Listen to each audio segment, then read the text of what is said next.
तो सबसे पहले तो मैं दुनिया की सबसे पुरानी भाषाओं में से एक महान तमिल भाषा में आपसे बातचीत नहीं कर सकता, इसलिए आप सबसे मन से क्षमा प्रार्थी हूं कि मैं तमिल बोल नहीं सकता, इसलिए मैं आपसे तमिल में बात नहीं करता। भारत के इतिहास में तमिलनाडु और तमिल संस्कृति सबसे पुराने संस्कृतियों में से एक है, जिसने हमेशा विश्व भर में भारत को यश दिलाया और भारत के नाम को उजागर किया है। चाहे सांस्कृतिक क्षेत्र हो, चाहे तत्वज्ञान हो, चाहे विज्ञान हो, चाहे कला हो, चाहे शिल्प शास्त्र हो, चाहे स्वतंत्रता का आंदोलन में योगदान को कभी कोई भुला नहीं सकता। ये महान तमिल जनता को मैं बार बार प्रणाम कर कर मेरी बात की शुरुआत करना चाहता हूं।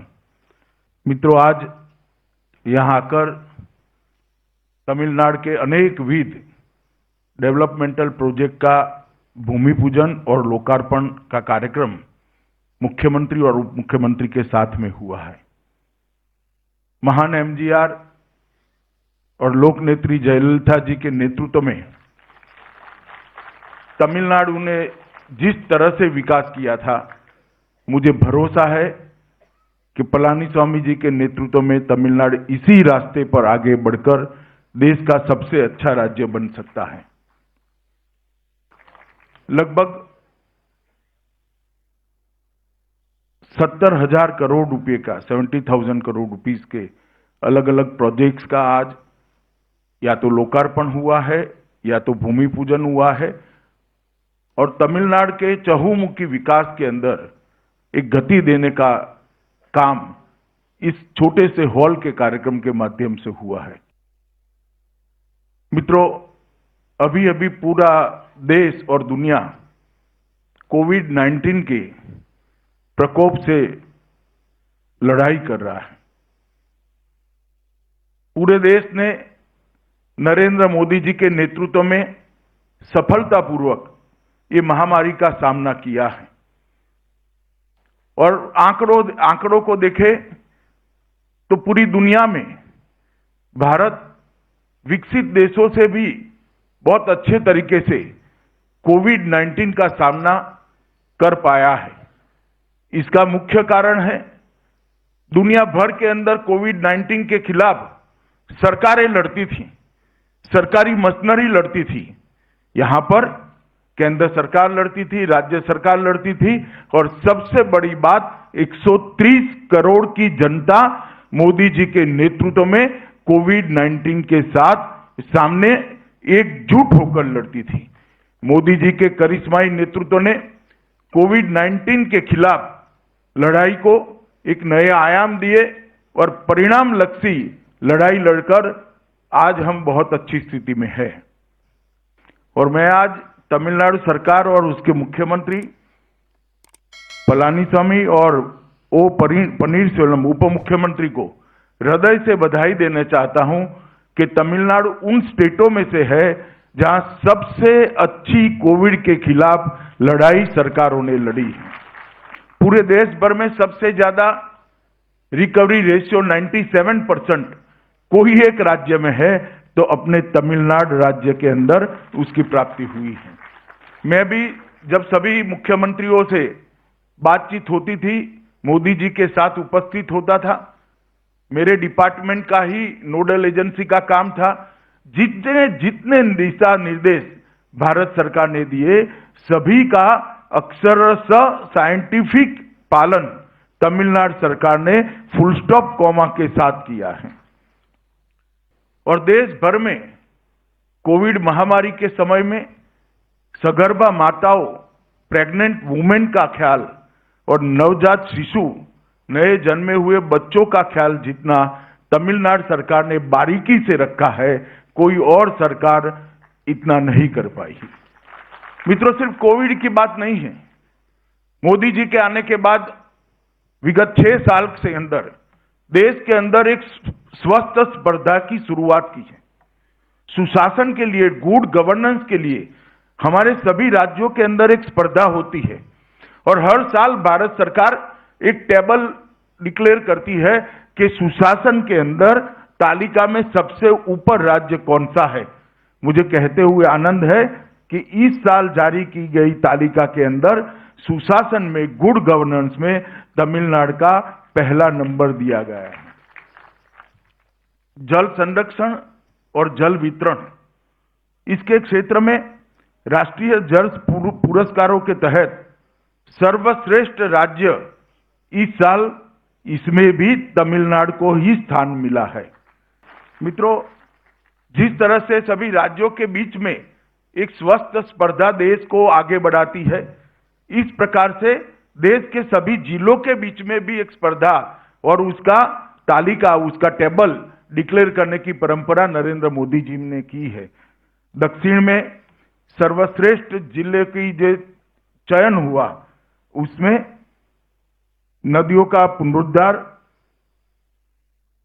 के बारे में तमिलनाडु को पहला और द्वितीय दोनों स्थान वेल्लोर और करूर जिलों को मिला है।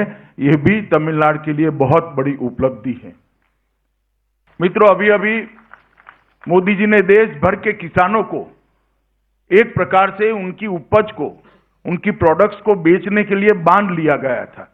उसमें से मुक्ति देने के लिए ढेर सारे एग्रीकल्चर रिफॉर्म्स लेकर आई। मैं तमिलनाडु सरकार को अभिनंदन देना चाहता हूं कि तमिलनाडु सरकार ने डटकर एग्रीकल्चर रिफॉर्म्स का समर्थन किया है और तमिलनाडु के किसानों के लिए ये बहुत बड़ी उपलब्धि है और आने वाले दिनों में देश के साथ तमिलनाडु का किसान भी ये सारे रिफॉर्म्स का फायदा प्राप्त करेगा, इसका मुझे विश्वास है। मित्रों, नरेंद्र मोदी जी ने 60 वर्षों से वंचित गरीब परिवार, 60 करोड़ गरीब लोगों के लिए ढेर सारी योजनाएं लाए हैं। सबसे पहले हर गरीब के घर में जन धन अकाउंट पहुंचाने का काम किया, जिससे डायरेक्ट बेनिफिट ट्रांसफर स्कीम के तहत बिचौलियों का स्थान नहीं रहा। उसके बाद में हर गरीब माता के घर में गैस का सिलेंडर पहुंचाने का काम किया और देश भर में लगभग 13 करोड़ गरीब माताओं को गैस का सिलेंडर पहुंचाने का काम किया। उसके बाद में हर गरीब के घर में शौचालय, टॉयलेट पहुंचाने का काम किया और लगभग देश में हर गरीब के घर में टॉयलेट को पहुंचाया। हर गरीब को अपना घर देने का भी वादा किया है और वो भी योजना, मुझे विश्वास है 2022 तक, जब देश की आजादी के 75 साल समाप्त होंगे, ये समाप्त हो जाएगी। हर गरीब के घर में स्वच्छ पीने का पानी पहुंचे, इसके लिए भी शुरुआत नरेंद्र मोदी सरकार ने की है और इसमें भी तमिलनाडु ने बहुत अच्छा इंप्लीमेंटेशन हर घर में पानी जल जीवन मिशन के तहत किया है।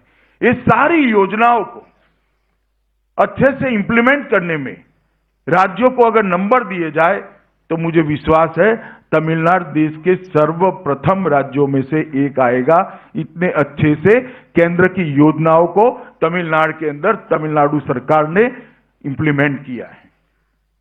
मित्रों, मैं किसानों की बात करना जरूर चाहूंगा। देश के प्रधानमंत्री नरेंद्र मोदी जी ने हर किसान को सालाना 6,000 रुपया कोई बिचौलिए के बगैर सीधा उसके बैंक अकाउंट में ट्रांसफर करना शुरू किया। देश भर के 10 करोड़ किसानों के बैंक अकाउंट में 95,000 करोड़ रुपीस अब तक ट्रांसफर हो चुके हैं। कांग्रेस पार्टी किसानों का ऋण माफ करने का हमेशा डिमांड करती। मैं उनको पूछना चाहता हूं, आप 10 साल शासन में रहे, कितने किसानों का ऋण माफ किया? 10 साल में सिर्फ 60,000 करोड़ का ऋण उन्होंने माफ किया था। नरेंद्र मोदी सरकार ने 3 साल में 95,000 करोड़ रुपया किसान के बैंक अकाउंट में सीधा देने का काम किया है और ये कांग्रेस पार्टी के झूठे प्रोपेगेंडा का जवाब है। मित्रों, तमिलनाडु के किसानों को भी 45 लाख किसानों को 4,400 करोड़ रुपया सीधा उनके बैंक अकाउंट में ट्रांसफर कर दिया गया है। मित्रों, ग्रामीण सहकारी बैंक और आरआरबी के माध्यम से 30,000 करोड़ रुपीस किसानों को अलग से दिया गया है। लगभग नाबार्ड के द्वारा 90,000 करोड़ रुपया इंफ्रास्ट्रक्चर के लिए, एग्रीकल्चर इंफ्रास्ट्रक्चर के लिए अलग से दिया जाएगा। एग्रीकल्चर इंफ्रा फंड की स्थापना इसके लिए की है। माइक्रो फूड एंटरप्राइजेस की और पशु रोग नियंत्रण कार्यक्रम के लिए भी अलग संस्थाएं बनाई गई हैं। मित्रों, ब्लू रेवोल्यूशन की भी मैं जरूर बात करना चाहूंगा, क्योंकि बहुत बड़ा पोटेंशियल तमिलनाडु राज्य के लिए यहां पर पड़ा हुआ है। भारत सरकार ने अलग मत्स्य पालन विभाग शुरू किया है और उसके तहत 20,000 करोड़ की लागत से एक ब्लू रेवोल्यूशन फंड की स्थापना की है। तमिलनाडु देश में मछली उत्पादन में चौथे नंबर पर है और लगभग 4,341 करोड़ रुपए का एक्सपोर्ट भी होता है और 88,000 मैट्रिक टन मछली का उत्पादन होता है। अगर ब्लू रेवोल्यूशन फंड का ढंग से उपयोग तमिलनाडु सरकार करती है तो मुझे भरोसा है कि ब्लू रेवोल्यूशन में भी तमिलनाडु देश का नंबर 1 राज्य बन सकता है। इसमें और किसी को संशय नहीं होना चाहिए। मैं जल आपूर्ति की भी एक बात जरूर करना चाहता हूं, क्योंकि तमिलनाडु के विशेषकर गरीब लोगों के लिए बहुत महत्वपूर्ण बात है।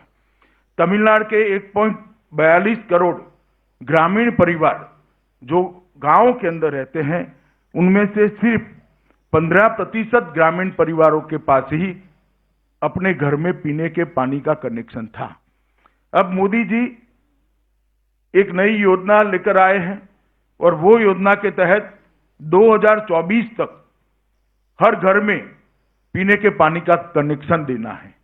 और मैं तमिलनाडु सरकार को अभिनंदन करना चाहता हूं कि 1,20,00,000 परिवारों को 2024 तक 100% पीने का पानी घर में पहुंचाने की योजना उन्होंने बनाई है और उसमें से 9 लाख लोगों को, 9 लाख परिवारों को पीने का पानी घर में पहुंचाने का काम समाप्त भी कोविड होने के बावजूद कर चुके हैं।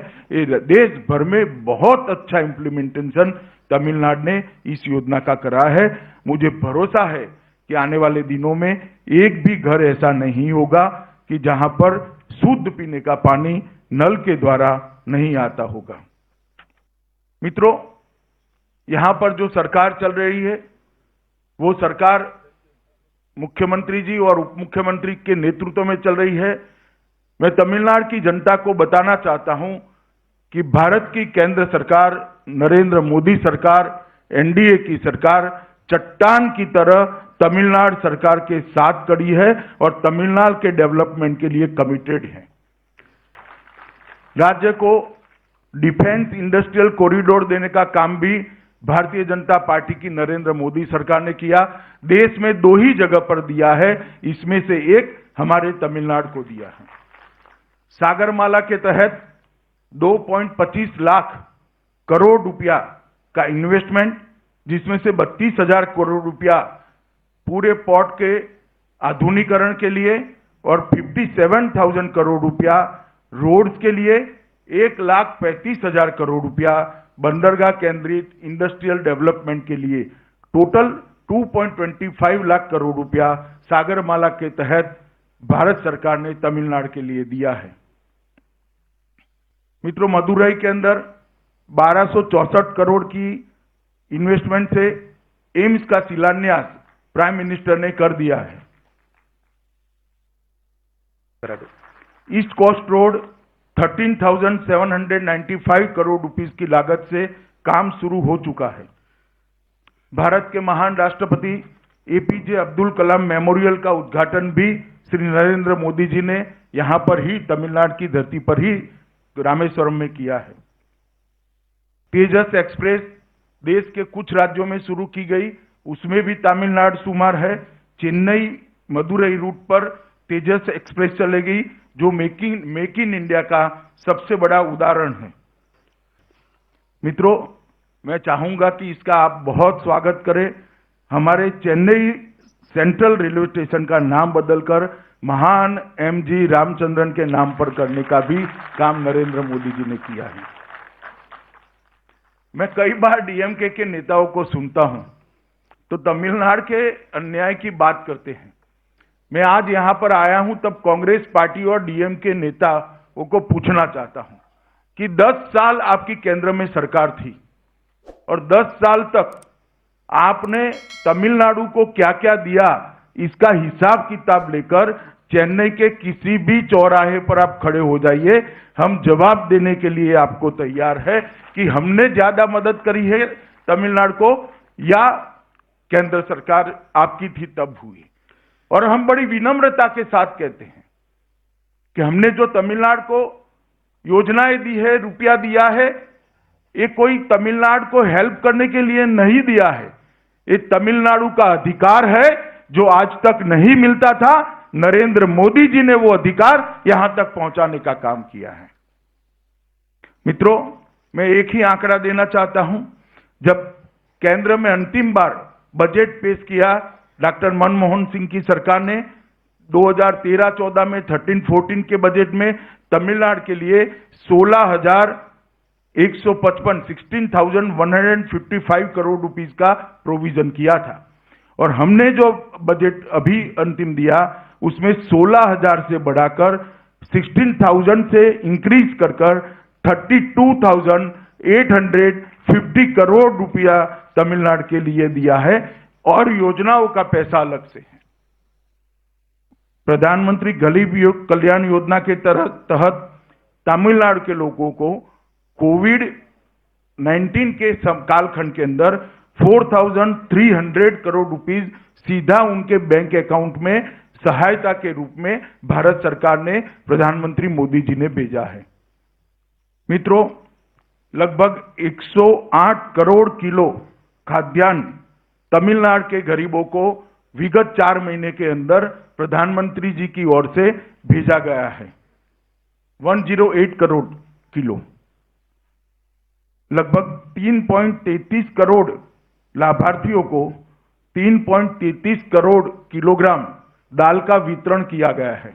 मित्रों, तमिलनाडु के अंदर 1.83 करोड़ महिला जनधन अकाउंट होल्डर को लगभग 917 करोड़ 917 करोड़ अप्रोक्सीमेटली 1,000 करोड़ रुपया सीधा इनके बैंक अकाउंट के अंदर ट्रांसफर करने का काम नरेंद्र मोदी सरकार ने किया है। तो मित्रों, उज्ज्वला योजना के तहत लगभग 52.76 लाख फ्री गैस सिलेंडर गरीब महिलाओं को देने का काम नरेंद्र मोदी सरकार ने किया है। मित्रों, ढेर सारी सूची है। मैं चाहूंगा कि मुख्यमंत्री जी कोई और कार्यक्रम में आप लोगों के सामने रखेंगे।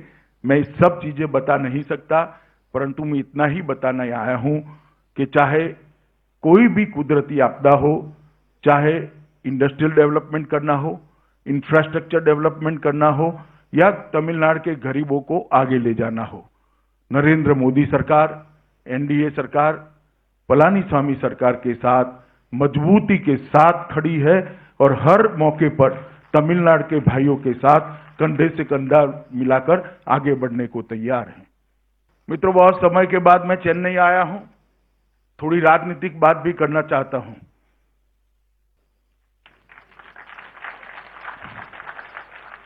नरेंद्र मोदी जी के राष्ट्रीय राजनीति में आने के बाद देश भर में भ्रष्टाचार, परिवारवाद और जातिवाद, ये तीनों को समाप्त करने की एक लड़ाई लड़ी है नरेंद्र मोदी जी ने। भ्रष्टाचार और जातिवाद की बात बाद में करूंगा, पहले मैं परिवारवाद की बात करना चाहता हूं। देश भर में अलग अलग राज्यों में जब जब चुनाव आया, मोदी जी के नेतृत्व में हम चुनाव लड़े और हर राज्य से परिवारवादी पार्टियों को चुनाव में करारी हार सहन करनी पड़ी है। अब तमिलनाडु की बारी है, यहां पर भी एक परिवारवादी पार्टी चलती है जो डेमोक्रेटिक वैल्यूज पर नहीं चलती, परिवार को ही आगे बढ़ाकर अपनी राजनीति करती है। मुझे पूरा भरोसा है कि यहां पर आने वाले चुनाव में जब चुनाव होगा तब परिवारवादी शक्तियां समाप्त हो जाएगी और लोकतांत्रिक शक्तियां, डेमोक्रेटिक शक्तियां आगे बढ़ेगी। और मित्रों, बड़ा आश्चर्य होता है जब कांग्रेस और डीएमके के मित्र भ्रष्टाचार की, करप्शन की बात करते, जिनके नेतृत्व में 2G स्कैम हुआ, लाखों करोड़ों रुपए का भ्रष्टाचार हुआ, उनको क्या अधिकार है भ्रष्टाचार के लिए, करप्शन के लिए बोलने का। मैं इतना ही कहना चाहता हूं कि भ्रष्टाचार के आरोप लगाने के पहले अपने परिवार में क्या हुआ है उसका कच्चा चिट्ठा एक बार देख लीजिए, कभी आप भ्रष्टाचार का नाम नहीं लोगे। मित्रों, मोदी जी के नेतृत्व में गरीब कल्याण की दिशा में देश बहुत आगे बढ़ा है। 60 करोड़ लोगों के जीवन के अंदर एक परिवर्तन लाने की शुरुआत की है। मोदी जी के नेतृत्व में पूरे विश्व के अंदर देश को एक सम्मान मिला है। पूरे विश्व का देश को देखने का नजरिया बदला है। मोदी जी के नेतृत्व में इस देश की सीमाओं को सुरक्षित करने का काम भी नरेंद्र मोदी जी ने किया है। अब तमिल मछुआरों के सामने कोई आंख उठाकर देख नहीं सकता। उनकी सब कठिनाइयों को जानकर मोदी जी उनको वापस लाने के लिए सदैव तत्पर है। और मोदी जी जब श्रीलंका गए तब भी जाफना को नहीं भूले। वहां तमिल बस्तियों में जाकर अपने भाइयों बहनों को मिले और उनको आवास देने का, निर्माण का प्रोजेक्ट का शिलान्यास किया। लगभग 50,000 से ज्यादा तमिल परिवारों को लंका के अंदर आवास मिलने हैं और क्षतिग्रस्त मंदिरों को भी पुनर्निर्माण का काम शुरू होना है। और मित्रों, मोदी जी के नेतृत्व में हमारे सुरक्षा बलों का हौसला भी मजबूत है। मैं परसों की ही बात करना चाहता हूं। पड़ोस के देश से भेजे गए 4 आतंकवादी बहुत बड़ी घटना को अंजाम देना चाहते थे। उनको पकड़ लिया गया, रास्ते में रोका गया और चारों के चारों बहुत बड़े असले के साथ, बहुत हथियारों के साथ एनकाउंटर में मारे गए। मोदी जी के नेतृत्व में सुरक्षा बलों का जो हौसला मजबूत हुआ है, मैं आज उन सभी सुरक्षा बलों के जवानों का अभिनंदन करना चाहता हूं जिन्होंने अपनी जान की बाजी लगाकर देश को सुरक्षित किया है। और मुझे भरोसा है कि मोदी जी के नेतृत्व में देश की सीमाएं सुरक्षित रहेगी, देश विकास के रास्ते पर आगे भी बढ़ेगा और दुनिया भर में भारत का नाम और सम्मान दोनों आसमान के छूते हुए नजर आएंगे। मैं आज यहां से तमिलनाडु की जनता को अनंत अनंत शुभकामनाएं आज जो प्रोजेक्ट्स हुए हैं इसके लिए देना चाहता हूं। मुख्यमंत्री जी,